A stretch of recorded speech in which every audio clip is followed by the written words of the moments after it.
کو بند کیا ہے۔ فرمایا والعصر ان الانسان لفی خسر۔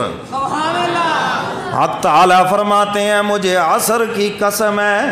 اب چونکہ عصر کے کئی معنی ہیں، چونکہ یہاں پر طلباء تو ہے نہیں جو میں اس کی تشریح کروں۔ عصر کا معنی عصر کا ٹائم بھی ہے، زمانہ بھی ہے، پھر زمانہ نبی کریم صلی اللہ علیہ وسلم کا زمانہ ہے، پھر ہمارا دور، یعنی کہ بہت سارے اس کے معنی ہیں، لیکن میں اس کا ترجمہ عصر ہی کرتا ہوں۔ فرمایا والعصر ان الانسان لفی خسر۔ حق تعالیٰ فرماتے ہیں مجھے عصر کی قسم ہے۔ اللہ بغیر قسم کے بھی فرما دیتے، پھر بھی بات میں کوئی شک شبہ نہیں، لیکن جب حق تعالیٰ نے قسم اٹھا دی اب تو کوئی شک کی گنجائش بھی نہ رہی۔ کیوں جی، رہ گی کوئی گنجائش؟ ان الانسان لفی خسر۔ حق تعالیٰ فرماتے ہیں بے شک انسان خسارے کے اندر ہے۔ انسان کس میں ہے؟ یہ انسان خسارے میں ہے، لیکن فرمایا اگر یہ چار باتیں اس میں آ جائیں تو پھر یہ خسارے میں نہیں ہے، پھر یہ نفع کے اندر ہے۔ پھر کس کے اندر ہے؟ چار باتیں ہیں، میں اس پر اگر اس کا عمل ہو جائے، چار باتوں کو اپنا لے، پھر یہ خسارے سے نکل جائے گا، اور اگر چار باتیں اس میں نہ ہوئی تو یہ خسارے میں ہے، یہ گھاٹے میں ہے، یہ دھوکے میں ہے، پھر اس نے دنیا میں آنے کا مقصد ہی نہیں پایا ہے جی، بالکل گھاٹے میں ہے۔ تو چار باتیں یاد رکھیں گے؟ بولو بھائی۔ ہاں، آپ کو کئی صبح پوچھے ہاں جی مولوی صاحب کی آپ نے تقریر سنی تو کیا سنا، یہ چار باتیں بتا دینا کہ چار باتیں ہمیں یاد کرائی ہیں کہ جو اس پہ عمل کر لے وہ گھاٹے سے نکل جائے گا، نفع میں آ جائے گا۔ فرمایا الا الذین آمنوا وعملوا الصالحات۔ پہلا نفع کا سودا ایمان ہے، الحمدللہ وہ سب کے پاس موجود ہے، الحمدللہ سب کہہ دے۔ اور اس ایمان کی حفاظت کرنا، یاد رکھنا ایمان کے بغیر جنت میں داخلہ نہیں ہو سکتا، اور جو جہنم میں جائیں گے نا اگر کوئی ایمان والے ہیں تو لکھا ہے ان کا ایمان ان سے ایسے اتار کر علیحدہ کر لیا جائے گا جیسے قمیص اتار کر جسم سے علیحدہ کر لی جاتی ہے، کیونکہ اگر ایمان جہنم میں چلا جائے تو جہنم بجھ جائے گی۔ یہ اتنی بڑی چیز ہے ایمان، جس کو میں اور آپ معمولی سمجھتے ہیں۔ چار چار آنے پہ تو ہم ایمان بیچ رہے ہوتے ہیں، مان نہ کر رہے ہوتے ہیں۔ کوئی ہو نا پاس اور بتائے پھر آپ کو یہ ایمان کی کیا قیمت ہے، دو چار جوتے لگا کے، تو پھر سمجھ آ جائے بات یہ کتنی بڑی چیز ہے جو چار آنے پہ آپ بیچ رہے ہیں، آپ کو پتہ ہی نہیں ہے۔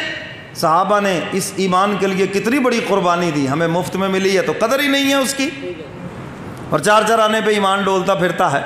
اور ایک اللہ والے نے بڑا خوبصورت جملہ کہا نا، جو ایمان اذان ہوتی ہے اور وہ تمہیں دکان سے اٹھا کر مسجد میں نہیں لے کے جاتا، وہ تمہیں پھر قبر سے اٹھا کے جنت میں کیسے لے جائے گا؟ دھیان میری طرف رکھو، کوئی ٹینشن نہیں ہے۔ جو ایمان تمہیں دکان سے اٹھا کر مسجد میں نہیں لے کے جاتا، یہ ایمان قبر سے اٹھا کے جنت میں لے جائے گا؟ بولو تو صحیح۔ اتنا کمزور ایمان مسلمان کا، چار گاہ کے آگے ادھر اذان ہو رہی ہے، یہی تو آزمائش ہے تیرے ایمان کی، اور تو بیٹھا ہے جناب شیطان کے، اوہ جی کوئی نہیں چار گاہ بھگتا لو، خیر صلی اللہ اتنے نہ صحیح کسی اور مزید رکعت لب بھی جانی ہے۔ انہی چکروں میں پڑا ہوا ہے، حالانکہ تیرا تو مزاج یہ ہونا چاہیے اللہ اکبر، اللہ سب سے بڑا ہے، ہر چیز چھوڑ دے وہیں پر اور مولا کے دربار میں حاضر ہو جا۔ امام مالک رحمۃ اللہ علیہ کے پڑوس میں ایک لوہار رہتا تھا، جب انتقال ہوا تو دیکھا جنت میں مزے لوٹ رہا ہے، بڑے حیران ہوئے امام مالک، اس کے گھر تشریف لے گئے، فجر کے بعد دروازے پہ دستک دی، ایک طرف کھڑے ہو گئے، اہلیہ سے پوچھا تیرا بندہ کیا نیک عمل کرتا تھا تو جنت میں اتنا اونچا مقام ملا؟ اس نے کہا 30 سال رفاقت رہی، پڑھا ہوا تو وہ نہیں تھا، نہ عالم تھا، نہ حافظ تھا، نہ قاری تھا، نہ کوئی اور زیادہ وہ شب بیدار تھا، لیکن ایک عمل میں نے زندگی بھر دیکھا ہے کہ جب اذان ہوتی اللہ اکبر، جو کام بھی کر رہا ہوتا اس کو چھوڑتا اور کہتا میرا مولا تیرا حکم سچا، تیرا حکم آ گیا، ہر کام چھوڑ کے مسجد میں پہنچ جاتا۔ اس نے وہ ہتھوڑا سا اٹھایا ہوتا مارنے کے لیے، اللہ اکبر، مارتا نہیں تھا، پیچھے پھینکتا اور خدا کے دربار میں پہنچتا۔ ایک دن حجام کے پاس بیٹھا ہوا تھا، ایک مونچھ کٹوائی اور دوسری ابھی کٹوانی تھی، اللہ اکبر، اس نے کہا چھوڑ دو یہیں پر۔ اس نے بڑا کہا جناب تم کیسے اس نے کہا جیسا مرضی لگوں، میرے رب کا حکم آ گیا ہے، پہلے رب کا حکم، میرے کام بعد میں۔ سمجھ آ رہی ہے بات؟ وہ مسجد میں پہنچا اور جا کر نماز پڑھی، پھر آ کر حجام سے کہا کہ اب تم میری مونچھیں جو ہے وہ صاف کر دو۔ تو میرے محترم سامعین، اللہ اکبر، جب اللہ کا حکم آ گیا، اس کا معنی پہ غور کر لو، اللہ سب سے بڑا ہے، آپ کی دکان سے بڑا، آپ کی ملازمت سے بڑا، آپ کی زراعت سے بڑا، آپ کی مصروفیات سے بڑا، جو کچھ بھی آپ کر رہے ہیں سب سے بڑا ہے۔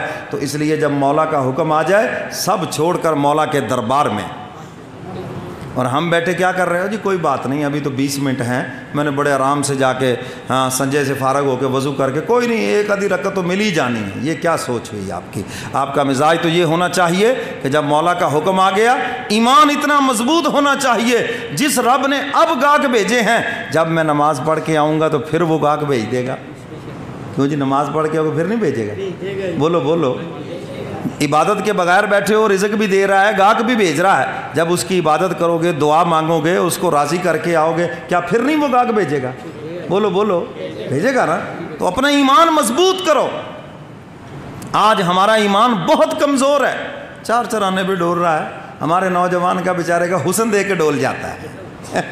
ہاں، حسن دیکھ، وہ اسی کو دیکھ رہا۔ حدیث مبارکہ میں ہے، جو کسی غیر محرم کو دیکھے اور پھر وہ اپنی نظر اللہ کے ڈر سے یا اللہ کی محبت سے پھیر لے، فرمایا اللہ اس بندے کے دل میں ایمان کی مٹھاس پیدا فرماتے ہیں۔ ایمان کی مٹھاس آئے گی نوجوانوں تمہارے دلوں میں، جب تم مولا سے ڈر کر یا مولا کی محبت میں کسی غیر محرم سے نظر پھیر لو۔ سمجھ گئے کہ نہیں؟ تو ہم تو بھئی نظریں پھیرنے کی بجائے نظریں لڑاتے ہیں۔ ہاں جی، ہاں، ایک کو میں نے دیکھا، وہ موٹر سائیکل پہ جا رہا ہوا ہے، ایسے پیچھے دیکھ رہا، آگے جا کے ریڑھی کے اندر لگا۔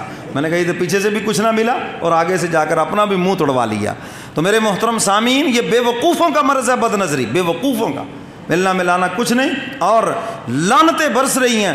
حدیث مبارکہ میں ہے، جو بد نظری کرتا ہے اس پہ اوپر لعنتیں برستی ہیں، تو لعنتیں بھی لے رہا ہو، ملتا بھی کچھ نہیں ہے۔ تو اس لیے اپنی نظروں کی حفاظت کرو، تو اس سے تمہارے دلوں میں ایمان کی مٹھاس پیدا ہوگی۔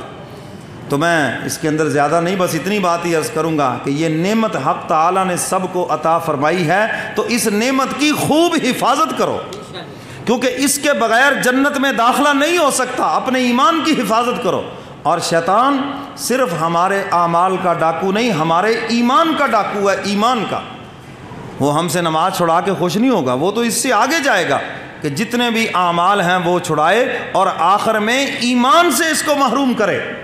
حدیث مبارکہ میں صراحتاً موجود ہے، بندہ فوت ہونے لگتا ہے، شیطان انسانی شکل میں سامنے آ جاتا ہے، ماں کی شکل میں، باپ کی شکل میں، بھائی کی شکل میں، اور بڑا وہ کڑا وقت ہوتا ہے۔ اللہ ہم سب کی حفاظت فرمائے، اور اللہ اس وقت اپنے کسی پیارے کا ساتھ نصیب فرمائے، اس کی برکت سے زبان پہ کلمہ جاری ہو جائے، ہیں جی، وہ تلقین کرے، کلمہ جاری ہو جائے۔ ورنہ جو گل تو تورے پاس بیٹھے ہوتے ہیں، ہوئے تیرے بچے آدھا کی بنے گا، دکان کا کیا بنے گا، اور تم اس کی فکر کرو اس کا کیا بنے گا۔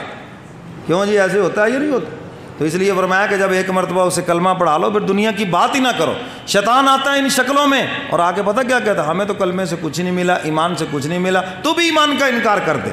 تو وہ اس سے آخری وقت میں کلمے کا انکار کروا کے دنیا سے لے جاتا ہے، سارا کیا کرایا اس کا خوب کھاتے ہو گیا۔